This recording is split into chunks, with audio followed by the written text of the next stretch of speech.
Let's see if we can get some frags. Try and rely on that aim to win this game, to finish it off. They've got, of course, so many rounds to work with. As we see Tarek will drop straight down towards Checker, and actually going to play this one again on the edge of the smoke. Cutler, meanwhile, takes out Michael Ailey. So here's a good little kickoff to the round for CLG, but they've not expected rain. Just up on the side to bring us back to 4v4. Cutler going to flash. The smoke comes down as well so that he can get a bit of a rescue attempt off from Checkered. JDM spots an elbow but can't connect, as is the case for Fox. Finally, we do see the smokes coming in, so G2, will they try and push through these? It would be incredibly dangerous for them. There are two men behind the smoke. They've still got 55 seconds to work with, and there is a push through from Cutler. And I think a flash, I heard a flash go off. I think there was a flash that was supposed to actually flash him out there, but Rain not getting affected by it whatsoever. JDM missing the shot as well. It means they're up close, and Rain will get the better of him. This is going to be it. It's only finesse, 1 versus 4 to save the game for CLG. I said that as well in map number 1, but this one's a lot more of an impossible one. It will be easy there inside events, and it's going to be G2 that win it here, 2-0. And move on to tomorrow's semi-final. Map 2, definitely a normal day at the office, I think we could say. Gone as everyone's probably expected. Map 1, an absolute monster of a game, though, of course, with that overtime, a 19-17 win after overtime for G2. So CLG, you know, as you said, coming in here with a string of bad results behind them, in as a last-minute replacement as well. They pushed G2 in that first map. Weren't really contenders, sadly, for them in map number 2, but I think still taking some positives from how they started off this game. Yeah, I mean, you've got to wonder at this point as well, what happens if they win a pistol round and the following rounds? Just at any point in any of these games here, what would have been the outcome? Obviously, on Mirage, they probably win the map. Then we at least get C-Dust 2 as well. I mean, like, this has been the story for all of CLG's career. They're so close, they can just get a little bit more in there and it's going to happen, but it never does. And I know Moses is ready to talk about that stuff as well. He's ready to unleash about that stuff, I'm pretty sure. And I think that's a really hard thing to fix as well, right? Like, what do you say to yourselves? Okay, guys, we need to stop losing the second rounds after we lose pistol. At this point, it almost feels like it's some kind of mental block that when they win pistol, round 2, they're kind of like cowering at their keyboards because they're worried about losing it. I think it really is. I mean, look at another team that had a huge mental barrier to break down, which is the then Dignitas team, now TSM team. How they keep losing, you know, semifinals after semifinals. They just could. I think once CLG lose a couple of members in these rounds, they know, oh, we're back to that style again. We're going to be losing it, and then they lose it. So feeling creeps in a little bit too quickly for them, maybe. Probably. Either way, we are going to head down onto the stage where OJ is ready for a chat with G2. Thank you very much, Joe Miller. And that was a slow start from you in the first map. Yeah, yeah. Easy. Man, a few words. Man, talk me through the new lineup, because if it was a slow start, when you clicked in AZ, you started to look deadly. Yeah, I mean, we know what we were capable of, and as you said, it was a slow start for us, but then everything just clicked, and we just took every round, and we just smashed them. You did indeed smash them. When you look at your team and you know that you're slow starters, does that worry you as a team, or are you happy, you know, a very laissez-faire European way, we'll roll in, we'll get started, and we know when we hit our full power, we are deadly? We know that we're going to be a slow starting team, and we're always been like that, even since the beginning of the team. But we know that we are capable of coming back pretty intense games, you know, like the first game was, the overtime. And I think we're really comfortable playing with each other. So. Well, you do seem like you're really clicking. Let's look forward to tomorrow in the semi-finals. You'll be playing the winner of Cloud9 and TSM. 2 questions. First off, who do you want to play tomorrow? I want to play against Cloud9, just because the home crowd is on their side. But TSM, it's our kryptonite. I mean, we never won against TSM, so it would be nice to win against TSM on the US soil, you know? Who do you think is going to win that matchup then? They're going to be on stage in the next 10, 15 minutes time. Who do you think is going to win out of TSM and Cloud9? And remember, there's a lot of blue shirts in this audience here. I don't want to get my face punched, so I will say Cloud9. There we go! He knows how to play the crowd. Put your hands together for your winner, G2! And with that, we shall hand back over to the analyst desk And my man, Alex the Washing Machine Richardson. What? Thank you, OJ. It's nice that you know what a washing machine is, despite you never washing your clothes, you smelly, smelly man. Now, though, we have to talk a little bit about this game in hand. It's going to be a real interesting one to talk about because we had so much hope, so much faith after Mirage. We started to see some positivity coming out from CLG. It didn't end that way over on Cash. And I think, should we start with the pistol round discussion? Because they started it over there, and I think there's more to be said about that second round kind of tremor.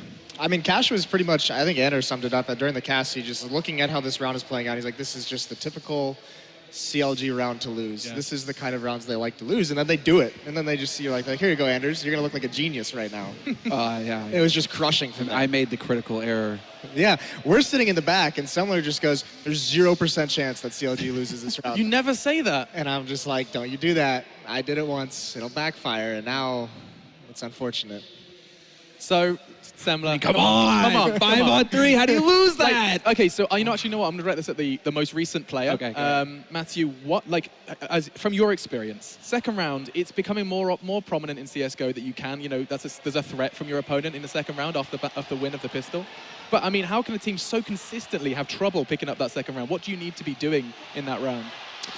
I think there is a very big psychological factor. When you are conscious, when you know that you have trouble against such rounds, then you would start to maybe overplay. You would start to peek when you don't have to. One of the advice I could give is that to see this round as a typical classical equipped round, Right. You just have to think that there is a lot of firepower back. They're going to have stuff. They're going to have smoke, flash and stuff. So just go as you would do if they have M4 or something like this, Just imagine there is a makeup round. So you have to respect that second round buy, is essentially what you're saying. Well, yeah, and we were watching that. We even commented that second round when there were CTs, the big heartbreak one is when they bought 4 rifles. And when you buy rifles in the second round, you don't have a lot of money to work with, so you're going to be missing out on your nades. You're going to be missing out on your defuse kits. Oh, you're going to be missing out on those. Still fresh. I mean, that's why you see, usually there's 2 to 3 SMGs on no matter, even going up against armor. These SMGs are strong enough. You think of the UMP that has that armor pen. Yeah. These SMGs are strong enough to handle that, and when you're not buying it, you're missing out on other facets of the game, and that's what really punished them. Indeed, it did, and we can kind of turn our attention to G2 now and just kind of highlight what we learned from that one. I mean, I feel like we are kind of in a bit of a bully circle, we're like just pushing them back and forth. I've got at least 3 more points to make about CLG. Okay, well, I'll let you run away with that, dude. No, we've got some evidence here of kind of how things... Let's end the pain. Yeah, you want to do that? I'll let you fire a final shot. Fire that final shot at CLG. Final shot, they still try to play too aggressive on CT side, I think. There's a lot of in that last round, was it Katarek where and Cutler they just and I think this is again due to a mental game that Maniac mentioned. It's just that they start feeling the pressure and they start thinking they need to make something happen instead of in the beginning of Mirage, right, where they're just locking it down, playing steady, solid, back on the site, just play a calm game. It feels like once the pressure starts kicking in for CLG, they really start to feel like they have to make something happen, and that's when they get slapped. Matthew? Yeah, and also I want to point out that they had 10-5 first side for G2.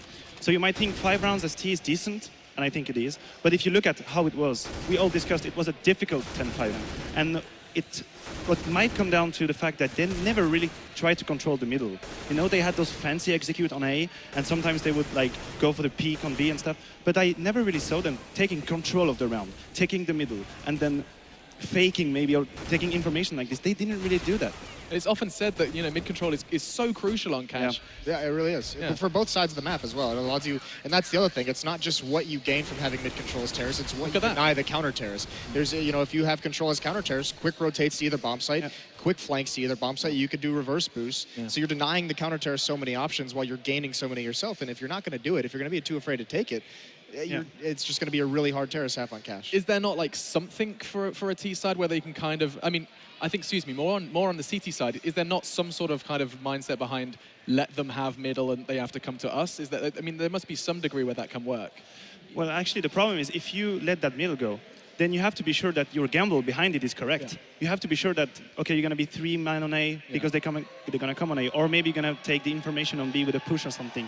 But if you give up the middle as CT, you have to have a backup plan. Right. You cannot just give it away and be like, yeah, no problem, we're going to play this round. You have to have a background. Also, you have to be able to establish that you can have mid control. Yeah. Because then, it puts a little bit of fear, it puts a little bit of thought in your opponent. They could be here. It slows things down. You look at, if they're aware that you could be taking that you like doing it, that you've had success, they have to devote, a Molotov to the boost. They have to devote a smoke towards mid. If you're not ever trying to take it, just so much more utility they can hang on to.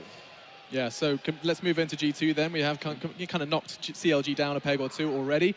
Close start for the Mirage and kind of fell off in cash. For G2 though, the main point coming into this one was of course AZ. We wanted to talk about AZ's new addition. Was this kind of, for him, the big event, first debut under the G2 kind of name? And so how do you think that kind of went for him? He was kind of middle of the pack fragging, but that probably doesn't tell the whole story. Exactly, that's satisfactory as far as I'm concerned. When you're looking at these G2 matches, you have 4 guys sitting above 20 frags. It's not AZ having to, you know, like, okay, I'm going to go get 40 frags now, guys, because it's the only way that we're going to win this map. No, it's everybody's actually getting in on the action. So I think you see a much more comfortable AC. All of a sudden, he's not going to have that pressure on him. Yeah. It's just like when Apex and Kenny went over to Envy. Sorry, Maniac. But I was going to say, like, just like that. You know, you get this weight off of your shoulders, right? Because Kenny's like, oh, okay, I don't have to drop 50 frags. Or Apex is like, oh no, these guys are going to be right on my ass. That's a big difference, right, to the mental game. And so I think that AC, this is just the ground floor. We saw what he was capable of when he had to do a lot of work with Dignitas, but now he's got a very solid team to fall back on. And we saw a lot of situations on Cash, I think, where it's just like, why is he not dying? And then he gets 3 kills, and you're like, okay then, right? You know, what do you do if you're CLG and that guy's just going to wreck you single-handed? That probably takes quite a lot of getting used to. Like, his playstyle must have to kind of dramatically change from what it was on Dignitas, where there's a lot of responsibility on himself, and I mean, at times Pimp, but that's what I was very concerned about, but already in these 2 maps, we see that it seems like G2 are already giving him his spots on the map. Yeah. I was wondering where they were going to put him, if they're going to be like, okay, actually, we want you to play more, less to your strengths, more to the team. Yeah. And it doesn't seem like that's the case. He's playing A on Mirage CT, for example, and that's his domain, right? That's where he got to shine on Dignitas. And so it's good to see that G2 aren't trying to hobble him. They're saying, okay, we know you're good, now go and show it to us, right? Yeah, and I mean, closing points from you then, Moses, I just want to Mike Laley talked on stage about how, and we mentioned it at the major, they started out slow, they usually come out slow. With the new roster change, both maps they started on the CT side, and that's where the roster changes are going to hit you the most because, you know, you're not always dictating the pace of the action. You know, you have to have that good communication on your rotate. You're getting used to new teammates and how they like to play and how they like to call for things. So on the T side, you know, they can put them. They can say, you know, either you can just put you alone and let you do your own thing, or they can just put you in a group and just say, we're just going to trade frag and enter this bomb site. So it's a lot easier to manage a new player on the T side than it is CT. I've never really thought about it like that. I like that. All right, look at this guy. You know, he's got a job for a reason, it turns out. Good stuff from Jason. Maniac, then, final thoughts before we talk about Cloud9 TSM. Where does this put G2? From what we've seen in the first 2 maps, you know, against either opponent, Cloud9 TSM, you think they're in good stead to kind of climb the ladder of IEM? Well, I think what we can say from now on is that they need to be able to play good at the beginning of the series. I mean, maybe against CLG they can afford to have a slow start and like crumble a bit on the first map. But if they're gonna go against even Cloud9 or TSM, they have to go straight 200%. They won't have the kind of joker that they could have in this series. So if they want to look forward to a final or a title even, they really have to get going directly at the beginning of the game. All right, well, let's talk about that just for a brief moment then. Cloud9 TSM, touching thoughts before we do have a whole segment to discuss it. But before we do head to a break, starting with you, Moses. I was eyeing up Sam and I was like, actually, no, he looks like he's going to say something mean. It looks like he's about to fire a shot, so I want to kind of put some Kevlar up and start. Let him take it. Okay, okay, let's see what you got. Cloud9 TSM? Yep. I mean, I already mentioned earlier in the broadcast, I'm going full America. You said 3 maps. Full America. Full America. 2-1 C9. Honestly, I think we wouldn't be able to get out of the venue with the amount of Cloud9 shirts if we do say anything else. There is, honestly, we could find some pathway out of here, but it doesn't even matter because I'm going Cloud9 for this next matchup. Okay, and how about you then? From the European side of things, I'm leaving Semler till last because he's kind of brooding some sort of horrible firework of a discussion, but after you. I still think TSM is going to take it. They're probably going to take the title. But I think Cloud9 will be able to take 1 map. I think it's going to be 2-1 for TSM. Okay, so both people thinking 3 maps. Just in the same boat? Are we at least going to see a 3-mapper? Bring it. What you got? What you been thinking up to that? Because I'm looking at, I'm looking at, on paper, TSM should be the team that there should be no threat to them. So is the major. On paper. Exactly. That's what I'm thinking about. And they're coming in here, and they're looking a little, I got to talk with them for 5 minutes, right? And they're looking a little tense. They're not, their usual joking, haha self, where Dupree's making vacuum noises and, Kerrigan's going, shadow box and like, this is what I'm going to do, Sean Garris, right, deliver? Yeah. No, that's not what was happening. They seemed pretty calm, pretty little tense. So I'm wondering, because it's, again, just like in the major, we were saying TSM are the team to beat. They're going to win this thing. This is it, their chance, their time to shine. And now we go into this tournament where there's no envy. Snacks is not here for VP. The 2 biggest Na'Vi have got like infighting going on or something. They're not hitting their peak performance. Everything points to a TSM win.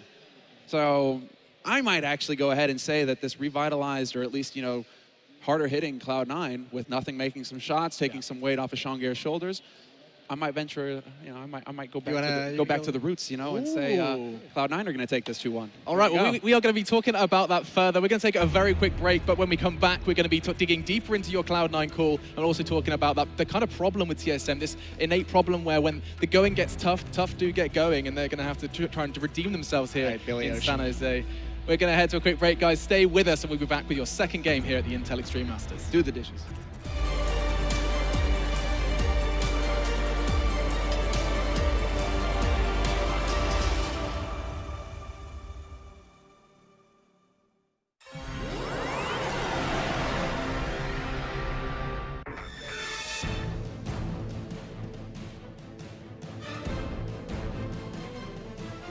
I really like